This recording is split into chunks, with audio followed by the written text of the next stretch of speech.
There's no doubt that PlayStation's single-player exclusives are second to none, but does their single-player success get in the way of their multiplayer potential?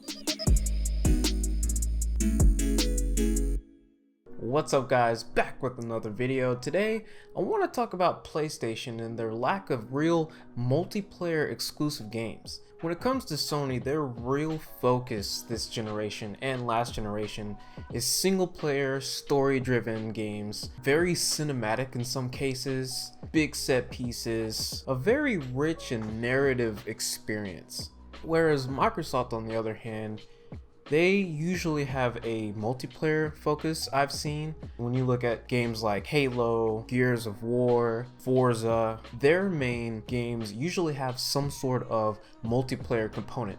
Even in the campaign, you and a friend can jump in and play through the story together. Whereas on Sony, you don't usually see that. It seems that they want their games to be enjoyed primarily by one person at a time, which is fine, but I really think they're missing out on the opportunity to take a real big bite out of the multiplayer game market. With Sony, I like to think of their games as more of roller coasters. They're a lot of fun, they're super exciting, spectacular, there's lots of thrills. It's a super fun ride all the way through, but once you get off, that's pretty much it. There's no real reason to go back and see it all again. I mean, you can if you want to, but the experience itself isn't really going to change that much unless you want to maybe play some of the higher difficulties. Maybe there's a new game plus in there and you want to get some extra trophies or achievements. Whereas Microsoft, I like to think of their games as playgrounds or sandboxes where there are multiple ways to play the games.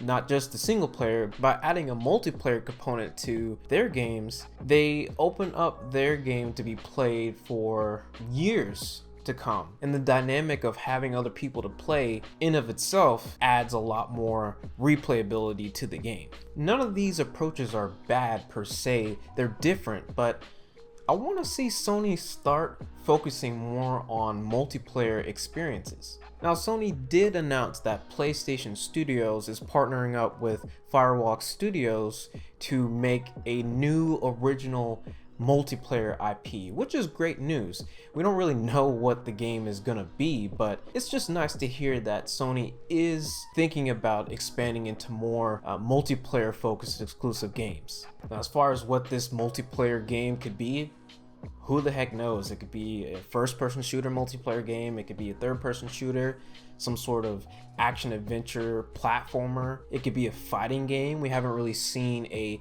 PlayStation-centric fighting game, well, other than PlayStation All-Stars. We all know how that went, but maybe they can make a new fighting game with new original characters. That would be pretty interesting. It could be anything. As long as it's fun and keeps you coming back for more, I think they'll be in a pretty good shape.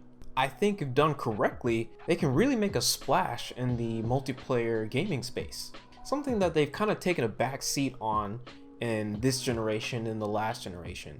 We saw a couple of games like Drive Club back in the launch of the PlayStation 4. Gran Turismo always has a multiplayer component to it, obviously. Uncharted 4 had a pretty big multiplayer aspect. It was a lot of fun.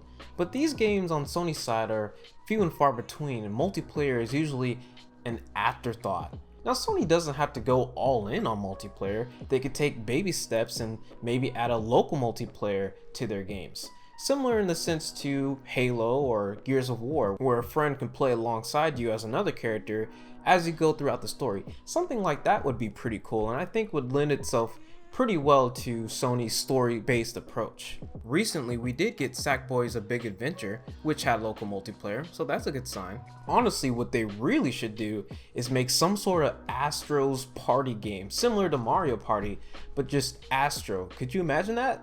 Throw in some fun mini games, some references to other Sony properties like they did in Astro's Playroom. I think that would be a really fun change of pace for Sony. Regardless of what they end up doing as far as multiplayer games, I just hope they bring back Ridge Racer. Sony, come on, give us another Ridge Racer, will you? There's a whole multitude of directions they can go with as far as multiplayer games. This new partnership does sound very promising, and I hope that it's a sign that Sony is taking multiplayer games a lot more serious this time around. But hey, that's just what I think. Let me know what you guys think about more multiplayer exclusive games from Sony in the comment section below. If you guys like this video, give it a like, consider subscribing, and if you do, make sure you hit that notification bell so you never miss out on all of these awesome videos. Thank you guys so much for watching, and until next time, pieces, deuces, and everything in between.